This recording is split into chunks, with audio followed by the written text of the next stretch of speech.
Yes. Aslam followers, मैं Oscar Chaudhary और शहबाज सरकार जो है वो अपना दूसरा वफाकी मीज़ानिया साल 2025-2026 आज पेश करने जा रही है। इस बजट के अंदर क्या कुछ हो सकता है, कुछ अंदर की चीज़ें हम आपको बताएंगे, और क्या जो सरकारी मुलाजमीन हैं उन्हें कोई खातर खा रिलीफ मिलने जा रहा है, और ख़ास करके जो पेंशनर हैं उन्हें क्या मिलने जा रहा है, जो हमने अंदर से अपने ज़राए से कुछ चीज़ें निकलवाई हैं कि तजावीज़ कौन सी सामने आई हैं, वो ज़रा आपके सामने रखेंगे। और ये जो हमें अपने ज़राए ये बता रहे हैं कि जो वफाकी मीज़ानिया है, बजट है, इसका हुजम तकरीबन 17,000 अरब रुपए मुकर्रर किया जाएगा।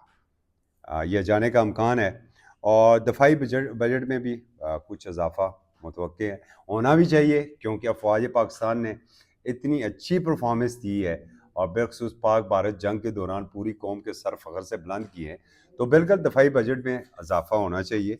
साथ ही अगर मजमूई आमदन का जो तखमीना लगाया जा रहा है वो है तकरीबन 19,400 अरब रुपये, और टैक्स वसूली का जो हदफ है वो 14,130 अरब रुपये, मतलब 14,130 अरब रुपये आवाम की जेबों से निकलवाने हैं। अब वो निकलवाने के क्या तरीके होंगे, क्योंकि कुछ नई नई तजावीज़ भी सामने आ रही हैं। पता ये भी चल रहा है कि आपके एटीएम के ऊपर भी कुछ टैक्स लग सकता है। पता ये भी लग रहा है कि आपका जो पेट्रोल अगर आप कैश के ऊपर डलवाएंगे तो उसके ऊपर भी शायद कुछ टैक्स लगाए। देखिए, कौन रोक सकता है जब हुकूमत की मर्जी है टैक्स लगाने की, और हुकूमत ने ये टैक्स लेना है। लेकिन काश अगर ये टैक्स बड़े बड़े जागीरदारों से अगर लिया जाए, जिनकी बड़ी बड़ी जागीरें हैं उनसे लिया जाए, जो बड़े बड़े सरमायादार हैं उनसे वो टैक्स लिया जाए, और मामला जो है वो गिव एंड टेक तक ही ना हो, बाद में टैंकियों से पैसे ना निकलें बल्कि हकीकी मानों में वो टैक्स जमा हो, और ताकि कौमी दौलत में जो है वो इजाफा हो। लेकिन ऐसी तजावीज़ फ़िलहाल बज़ाहिर अभी हमारे सामने नहीं आई हैं। जो नॉन टैक्स आमदन है वो तकरीबन 2,584 अरब रुपये रहेगी। सूबे 1,220 अरब का सरप्लस देंगे। दफाई बजट में तकरीबन जैसे मैं पहले बता चुका हूँ 18% इजाफा मुतवक्का है। तालीम के लिए जो है वो हम 13 अरब 50 करोड़, और सेहत के लिए 14 अरब 30 करोड़ रुपए रख रहे हैं। ये रखने की तजावीज़ है, ये हतमी बजट नहीं है, ये तजावीज़ है जो हम आपको बता रहे हैं। अगर देखें, अगर तालीम के लिए आप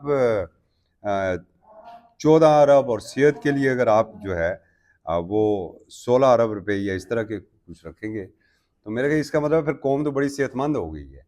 साथ जो है वो एक जो बिलखसूस मुलाजमीन है, सरकारी मुलाजमीन बेचारे 400% महंगाई में इजाफा होता है, और सबसे ज़्यादा चक्की में अगर पिसे जाते हैं तो वो सरकारी मुलाजमीन। गो के निजी मुलाजमीन भी, निजी मुलाजमीन की भी हुकूमत तो कम से कम तनख्वाह मुकर्रर कर देती है जी, 35,000 37,000।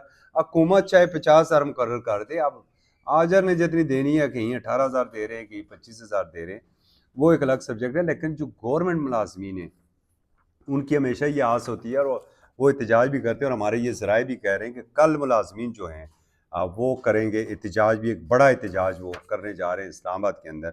उनकी तनख्वाहों में जो है वो 10%, और पेंशन में 5 से 7.5% इजाफे की तजवीज़ है। मैं आपको एक दफ़ा फिर बता दूँ, ये हतमी चीज़ें नहीं हैं, ये तजावीज़ें। हो सकता है इससे थोड़ा सा ज़्यादा हो जाए या थोड़ा सा कम हो जाए।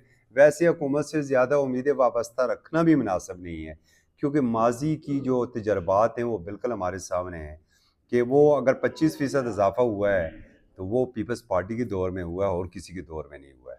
तो बस इतना ही इंतज़ार कीजिए कि कल हमारे जो वज़ीर ख़जाना है सेनेटर साहब हो, सेनेटर औरंगज़ेब साहब, अब वो बोतल में से कौन सा जिन निकालते हैं, वो पूरी कौम के सामने आएगा। अस्कर चौधरी को इजाज़त दीजिए। अल्लाह हाफ़िज़।